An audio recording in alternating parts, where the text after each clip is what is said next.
Ito yung kulito ko guys, oh. Wala dito yung mga kasama niya. Siya lang mag-isa. Dito ka, dito ka. Baba na, hina. Very good. Lumampas. Ito na po yung alaga kong kulito guys, oh.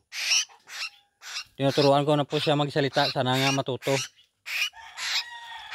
Subukan natin guys kung magsalita siya guys. Dito ka muna.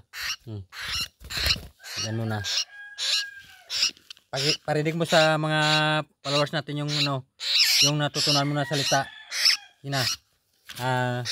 Dikiampugi. Dikiampugi. Hina, salita muna. Oh. Kain ka muna. Okay. Dikiampugi. Pangit. Kalokohan. Hina, huwag ka na magsalita. Ganun ka na.